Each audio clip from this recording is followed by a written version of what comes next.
Hi, and welcome to What's in a Corporate Startup. You probably already know the format right now. Well, it's quick, and we want to learn as quick as possible.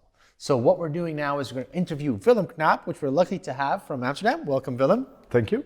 And Willem is the innovation scout at Rabobank. He's been involved in many corporate ventures, a lot with innovation, and he was actually heavily involved for a couple of years, a while back ago, with Peaks, a corporate venture that's moved on to do their own thing.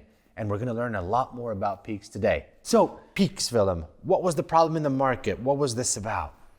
Well, with Peaks, what we saw is that there are a lot of younger people that don't start to think about their future or to set aside money for the long term, let alone investing. So what we thought is, in what way can we think of a concept of, helping younger people to set aside some money for a longer period and invest?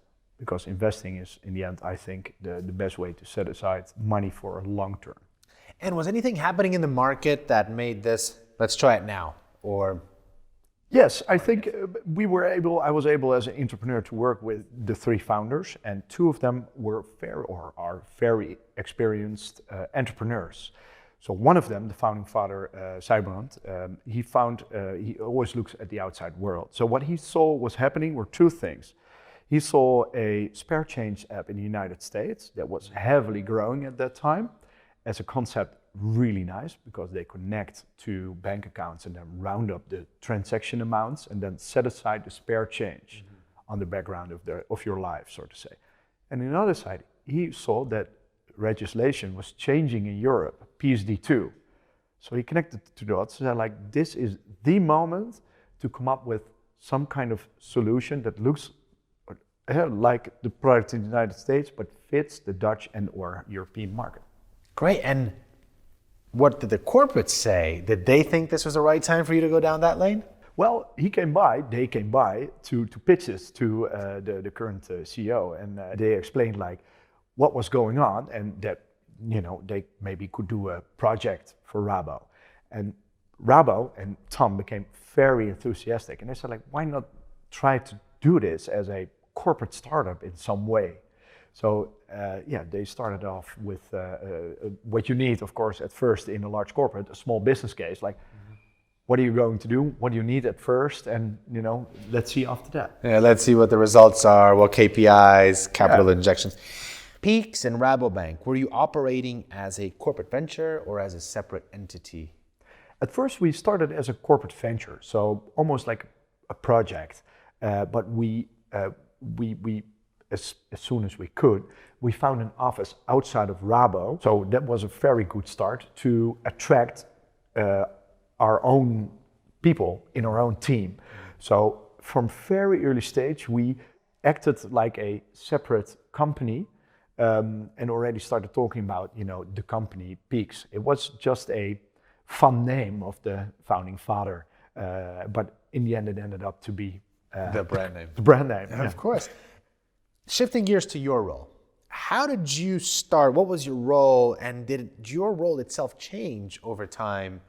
Well, when I started with Peaks, we took on everything that needed to be done, and I was working as the entrepreneur, so I did a lot of stakeholder management internally with HR or with IT to set up the connection for the bank accounts of Rabo.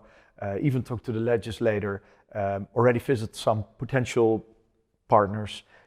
That's quite a broad palette of roles and jobs to be done. So shifting to 18 months further, we were already working full time on Peaks. So we shifted into different kinds of roles and tasks that come with that. So I was focusing more and more on business development and the commercial side of the company. My role changed during the 18 months. Yeah.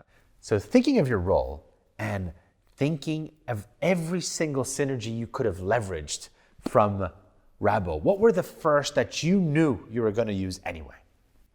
So the first that we would use, that was probably IT. That's a very important part within Rabo to get connection to the bank accounts. Second part would be the brand, I think, branded by Rabo. That's a very nice entry to the market and to all kinds of potential partners. And legal, in the end, it's an investment company. So there's a lot of legislation. So we were able to, use that. And Peaks, which is no longer a corporate startup, is it still operating with leverage synergies from Rabo? Well, Peaks is a very successful venture from Rabo right now, and they're doing a great job. But yeah, they use or sometimes can use the things like legal of Rabo still. But they're a separate entity with all specialists, and they have the complete palette that you need as an investment company these days.